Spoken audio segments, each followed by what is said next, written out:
Hola, hola, ¿cómo estamos, bellos, hermosos, idolatrados? ¿Cómo están? Nos tardamos una semanita en regresar porque estábamos en evaluación, pero estamos aquí ya. El 15 de marzo se celebra el Día Mundial de los Derechos del Consumidor. ¿Ustedes saben cuáles son estos derechos? ¿Qué es un consumidor en realidad?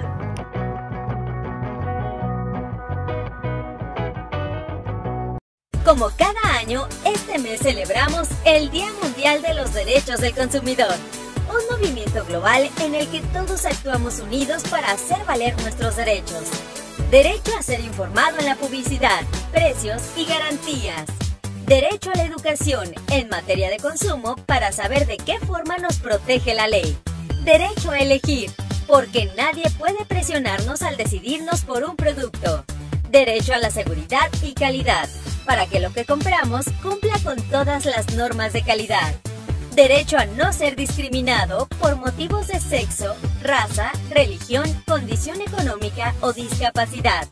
Derecho a la compensación, porque ante un producto de mala calidad tienes derecho a que te lo repongan o a una bonificación no menor al 20% del precio pagado. Y derecho a la protección, para ser defendidos por las autoridades y exigir la aplicación de la ley. Y cuando algún proveedor no respeta tus derechos, tú cuentas con Profeco para hacerlos valer. ¡Celebremos el Día Mundial del Consumidor!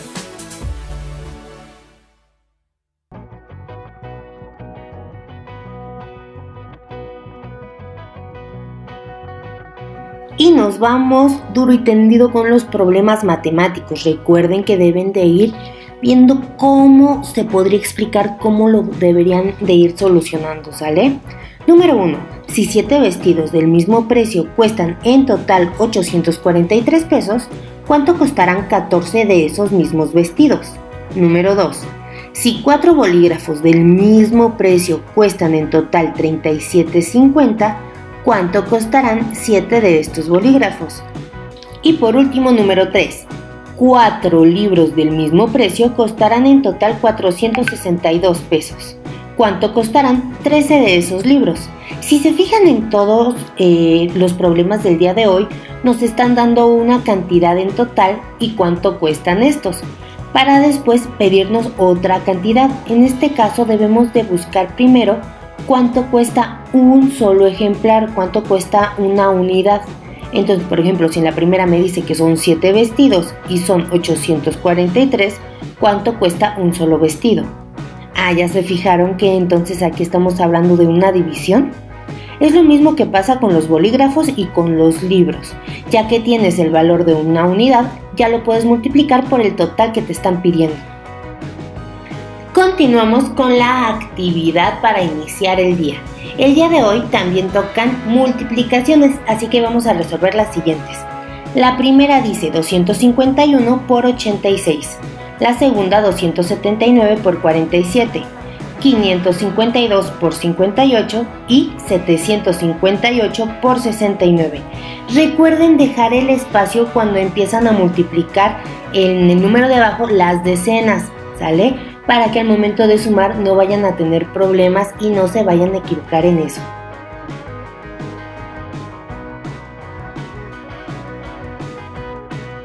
La primera asignatura del día de hoy es matemáticas, un valor intermedio. Para esto, recuerda ir sacando tu cuadernito porque vamos a realizar un pequeño apunte. Pon el título correspondiente, ¿sale? Dice: existen varios procedimientos para resolver problemas de proporcionalidad. 2 de ellos son la suma de términos y el cálculo de un valor intermedio.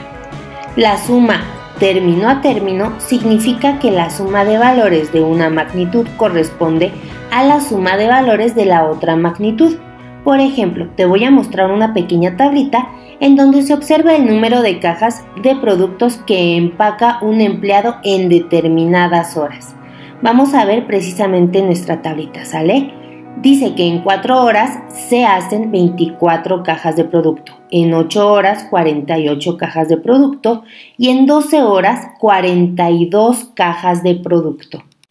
Aquí es mucho de ir viendo la lógica. Por ejemplo, 4 horas más 8 horas me da 12 horas, por lo que sumar 24 cajas que corresponde a 4 horas y 48 cajas que corresponde a 8 horas me va a dar el total de las 72 cajas que estaban en las 12 horas.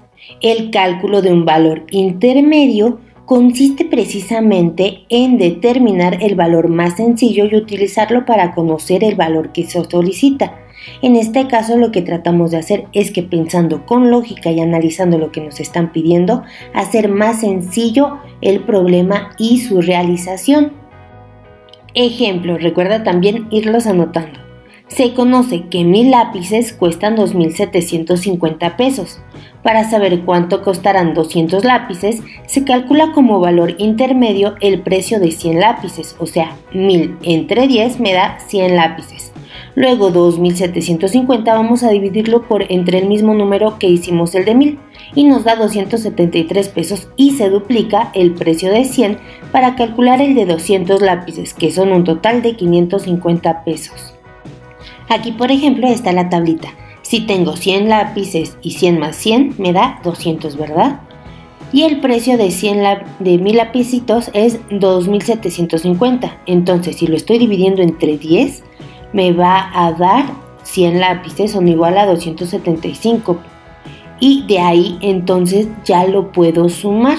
Si me está pidiendo 200 en vez de 100, nada más lo sumo 2 veces, porque entre 10 precisamente por el número que nos están dando, sale en el resultado que queremos. Vamos a leer la tienda de limpieza Don Hobby. En la tienda de limpieza Don Hobby han vendido muchos productos dado a la contingencia sanitaria. El día jueves, el dueño de la tienda, Don Toño, recibió un pedido de 5 cajas con 25 cubrebocas cada una, por las cuales el cliente pagó la cantidad de 1.500 pesos. Ahora, un nuevo cliente desea adquirir 30 cajas.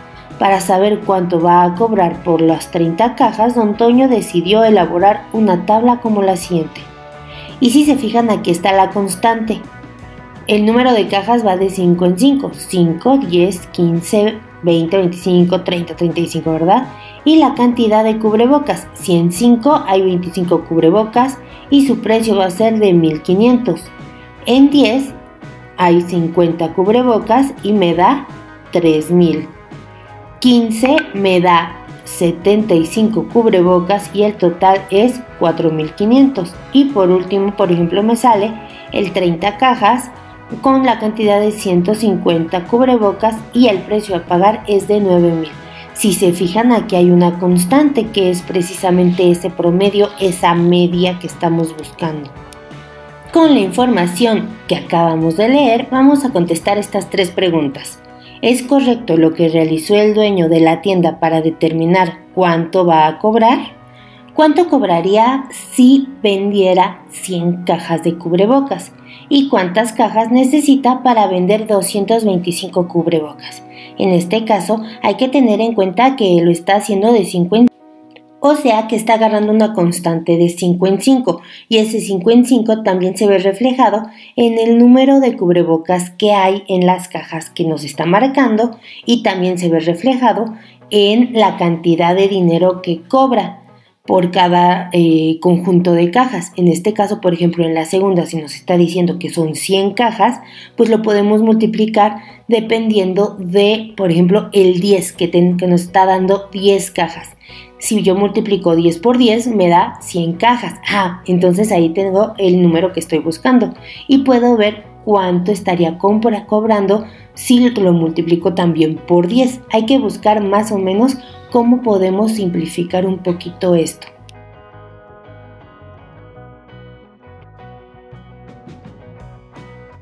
Continuamos con el tema cómo se transforman los recursos naturales de la asignatura de geografía. Y ahora sí, vamos a ver cómo se transforman precisamente las actividades secundarias. ¿Qué son las actividades secundarias? Las actividades secundarias son las que transforman las materias en productos elaborados, es decir, que implica un proceso industrial. Los países con alto y medio desarrollo económico tienen una importante actividad industrial, o sea, la actividad de la industria genera muchísimo dinero. Cuentan con ingresos económicos suficientes para invertir en la alta tecnología que se requiere en los procesos de transformación. O sea, siempre va a ser más rico un país que tiene precisamente actividades industriales, actividades secundarias, ya que no nada más necesitan las actividades primarias o la materia prima para poder subsistir. Hoy vamos a trabajar en el sector secundario.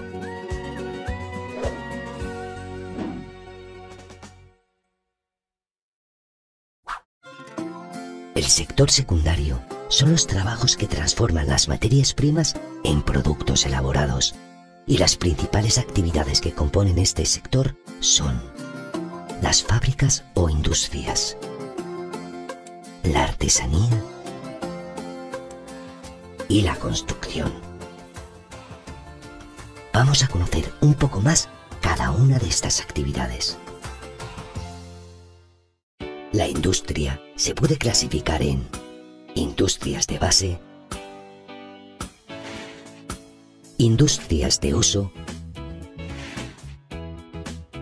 e industrias de equipo. La artesanía la realizan los artesanos. Estos desarrollan sus trabajos en pequeños talleres y utilizan sus manos y herramientas muy sencillas. La construcción se encarga de realizar edificios y obras de ingeniería como puentes, túneles o carreteras. Ahora vamos a abrir nuestro libro de geografía en las páginas 118-119 y la vamos a leer hasta la página 120. El tema es cómo se transforman los recursos naturales. Iniciemos por la postal. Hola Jimena, estoy en Frankfurt, una ciudad moderna e industrial donde se producen partes de automóviles o automotrices. Cada año se lleva a cabo la Exposición Internacional del Automóvil, donde además se realizan las ferias de la música y del libro. Vamos a pasear por el río Meno y a visitar algunos museos. Seguimos en contacto. Saludos desde Alemania, Federico. Y ahora sí, ¿cómo se transforman los recursos naturales? La industria requiere de una gran cantidad de recursos naturales, materias primas y otros productos que se generan en las actividades primarias, que es precisamente algo que ya habíamos estado viendo, ¿verdad? ¿Cuáles son las actividades primarias? La ganadería, la agricultura, la minería, la pesca. ¿Cuáles son las actividades primarias? Todas las que pues nos dan precisamente esa materia prima, eso básico primero, ¿no? Con lo que se puede trabajar, como por ejemplo la agricultura o la ganadería. Pero para elaborar nuevos productos, llamados manufacturados, la industria transforma las materias primas y las combina. Es como por ejemplo cuando hacemos una receta de cocina. La materia prima son nuestros ingredientes y ya la manufacturación, cuando estamos manufacturando algo, es la combinación de todas estas materias primas para hacer algo más. Por ejemplo, en la industria automotriz, para la elaboración de las primeras llantas de los autos, se utiliza el caucho natural, que se obtiene del látex de algunos árboles. Luego se fue combinando con derivados de petróleo. Estos recursos son la principal materia prima de esta industria. Aquí nos dice una preguntita. ¿Qué otra materia prima requiere la industria automotriz? Aparte de para hacer las llantas, ¿qué otra cosa se necesitará para hacer un auto? ¿Sale? Dice, observa las imágenes y anota en tu cuaderno el proceso de producción de un mueble de madera. En tu texto indica en qué parte del proceso se utilizan los recursos que provienen directamente de la naturaleza y en qué momento se transforman en productos manufacturados. Si se fijan, aquí estamos iniciando desde que están talando ya el arbolito. Desde que empiezan a quitarle la corteza y terminan haciendo pequeños cuadritos, pequeños rectángulos de madera, ¿verdad? Después de ahí, ¿a dónde se va? Se va precisamente a una carpintería. ¿Y en qué lo terminaron transformando?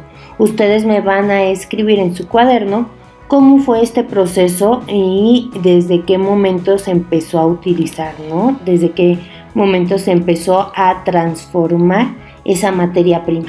En el mundo se comercializan 10,000 millones de zapatos al año. China es el principal productor con 6,000 millones. Le sigue India con más de 800 millones y Brasil con 650 millones, ¿verdad?, de zapatos. México destaca en la industria de calzado por ser el séptimo productor con 240 millones.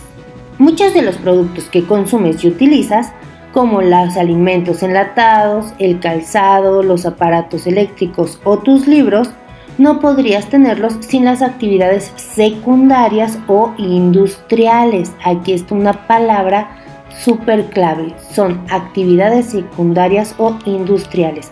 Ya es cuando llega una industria, una fábrica, ¿verdad? La industria es importante para el desarrollo económico de los países, además de que mejora sus condiciones de vida, porque todos sabemos que en una fábrica pues hay muchísimos empleados y una fábrica siempre va a traer mucho trabajo. Consiste precisamente en la transformación de la materia prima en productos elaborados o manufacturados. Para transformar las materias primas se proporcionan las actividades primarias y la industria se ha diversificado en varias ramas de la producción, las cuales se pueden agrupar en ligera y pesada. Entonces, ya quedamos que para transformar las materias primas se proporcionan las actividades primarias, ¿verdad? Por ejemplo, si yo quiero, vamos a hacer una fábrica de jeans. ¿Qué necesito para poder hacer jeans? ¿De dónde saco esa tela? Pues todo eso viene de las actividades primarias, viene de las materias primas que nos dan la ganadería, la agricultura, todas ellas. Y precisamente se agrupan en ligera y pesada, ¿verdad? Vamos a ver qué significa la industria ligera. La industria ligera genera bienes de consumo directo, es decir, elabora productos de primera necesidad para la población, como el alimento, la ropa, calzados, etc. O sea, la industria ligera son lo que sin ellas nos morimos, o sea, los necesitamos sí o sí. Consume menos materias primas y energía que la industria pesada e incluye la industria textil, o sea, para la ropa, la alimentaria para toda nuestra comida, la automotriz para los autos, la de calzado para nuestros zapatitos, editoriales, o sea, para los libros y demás. ¿Sale? Y luego viene lo que es la industria pesada, que es cuando se transforma las materias primas en productos de mayor valor. Por ejemplo, el hierro se transforma en barras de acero. Ahí, a pesar de que las barras de acero todavía van a servir para hacer otra cosa, pues ya se está cambiando completamente lo que es la materia prima, ¿verdad? Y por ejemplo, dice el cobre en láminas o cables. Demandan grandes cantidades de recursos enérgicos y agua. Es por eso que dicen que la huella de carbono de cada ser humano es grandísima. ¿Por qué? Porque para poder tener algo básico, para poder tener cualquier cosita, necesitamos precisamente pasar por estas actividades secundarias o actividades industriales en las que se necesita muchísima agua y muchísima energía que luego termina siendo contaminada. Las fábricas se localizan generalmente cerca de donde se extrae la materia la materia prima, o de los puertos y estaciones de ferrocarril. ¿Por qué? Porque es más sencillo poder transformar las materias primas o los puertos para poder mover todo lo que estamos haciendo y poderlo exportar, o de un ferrocarril para que sea más sencillo pasarlo a un tren en dado caso que se lleve por ahí las cosas. A su vez, la industria pesada, que es la que acabamos de ver, se divide de la siguiente manera. La industria pesada está en industria básica y en industria de transformación. ¿Por qué? ¿Qué se diferencia? La industria básica comprende la siderurgia, que transforma el hierro en acero, que era lo que estábamos diciendo. A pesar de que el hierro es una materia prima y se transforma, no sé, en barras de acero, eso todavía se va a transformar en otra cosa, ¿sale? El acero, la metalurgia, que transmuta, por ejemplo, en precisamente en aluminio, la química y la petroquímica, que transforman los combustibles fósiles en productos como la gasolina o los ácidos, la cementera, que utiliza la roca como el yeso o la cáliz para elaborar materiales de construcción. Todas esas, a pesar de que ya no son materias primas, son necesarias para poder crear otra cosa. Y luego ya está la industria de transformación, que es cuando utilizamos todos estos semielaborados, que así se van a llamar los semielaborados, por la industria básica, que son los que está de este lado, ¿verdad? Aquí únicamente vamos a tener semielaborados. Ya no son materias primas, ya no son de base, pero son semielaborados. Y sirven precisamente para fabricar máquinas pesadas, unidades de transporte, herramientas e inclusive también edificios o casas, ¿verdad? Ahora, con lo que acabas de leer, completa el mapa conceptual que tienes aquí. Se trata principalmente de la industria, que es en qué se divide y eso en qué se divide. Recuerda nada más poner tanto las palabras clave como las oraciones principales que sean entendibles y que cumplan la función para que cualquiera que lo lea lo pueda entender.